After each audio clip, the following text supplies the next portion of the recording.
السلام علیکم ویورز، امید ہے آپ سب بالکل خیریت سے ہوں گے اور ہم سب بھی آپ سب کی دعاؤں سے بالکل خیریت سے ہیں۔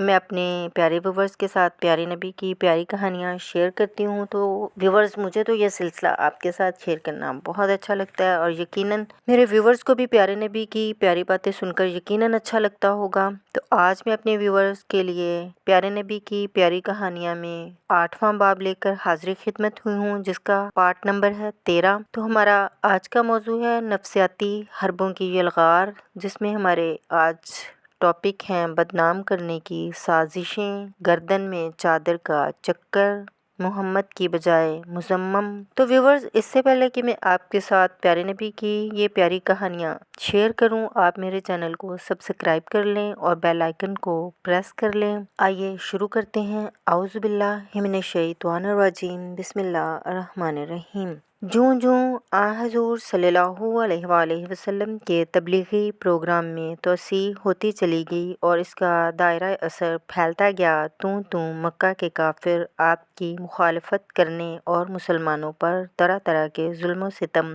ڈھانے میں شدت اختیار کرتے چلے گئے۔ دشمنوں کی یہ مذموم حرکتیں اس قدر زیادہ، اس قدر متنوع اور اس قدر تکلیف دہ تھیں کہ انسان ان کے تصور ہی سے لرز اٹھتا ہے۔ جب کافروں نے دیکھا کہ محض زبانی کلامی مخالفت سے بات نہیں بنتی، تو انہوں نے حضور صلی اللہ علیہ وآلہ وسلم کو اقتدار، دولت اور سکوں کے سب اسباق بھی دکھائے۔ یہ عیار چالیں بھی ناکام ہوئیں تو آپ اور آپ کے ساتھیوں کو آبائی گھروں اور شہر سے نکال باہر کرنے کے اذیت دہ منصوبے بنائے، خونریز جنگ و جدل کی دھمکیاں دیں، مسلمانوں کے محاصرے کیے، ان کے معاشرتی اور اقتصادی بائیکاٹ کیے تاکہ وہ اپنے دین سے بیزار ہو کر اسے ترک کر دیں یا دشمنوں کی اندھا دھند جارحیت کا شکار ہو کر ویسے ہی مٹ جائیں۔ مگر اذیتوں اور الجھنوں کے ان تمام مذموم حربوں کے باوجود آپ اپنے موقف پر مضبوط چٹان کی مانند ڈٹے رہے، بلکہ دشمنوں کی مخالفت اور ایذا رسانی کے ساتھ ساتھ آپ کے صبر و تحمل، عزم و ہمت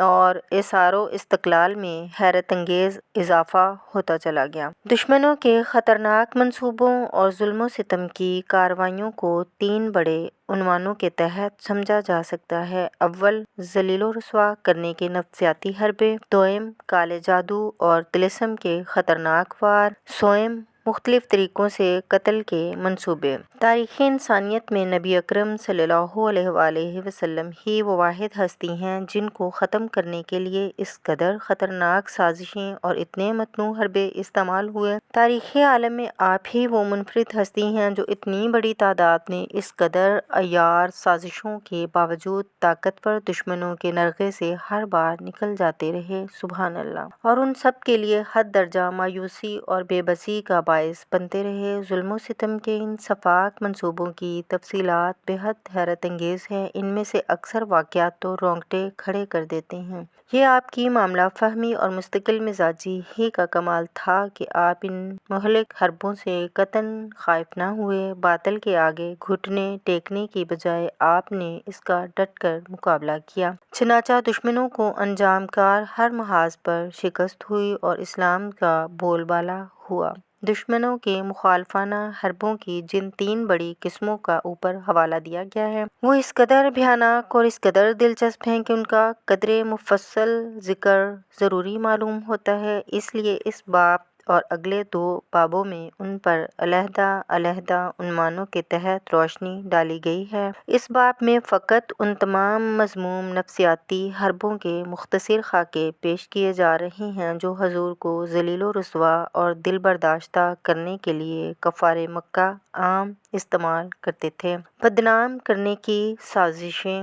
حضور صلی اللہ علیہ وآلہ وسلم کے حسن سیرت و کردار میں اس قدر سحر تھا کہ ابتدائی عمر ہی میں ہر خاص و عام آپ کو امین اور صادق کے معزز ترین القابات سے یاد کرنے لگا، مگر جو ہی آپ نے بتان کعبہ کی بے بسی اور کفار مکہ کے انداز حیات کے کھوکھلے پن کا بھانڈا پھوڑنا شروع کیا، سب چھوٹے بڑے مشتعل ہو گئے۔ انہوں نے انتقاماً آپ کو بدنام کرنے کی گھٹیا سازشیں بنائیں، چنانچہ آپ کو ذلیل و رسوا کرنے کے لیے ہر قسم کے بدمعاشوں اور بدکاروں کو آپ کے پیچھے لگا دیا گیا۔ ایک روز تو یہ ہوا کہ جب آپ گھر سے باہر نکلے تو گلی بازار میں جو بھی آپ سے ملتا آپ کو نعوذ باللہ جھوٹا کہتا اور طرح طرح کے طعنے دیتا۔ اس روز آپ سے بے انتہا گستاخ اور ذلیل کن رویہ اختیار کیا گیا۔ بدنامی کے یہ اوچھے طریقے وار حضور کے دل پر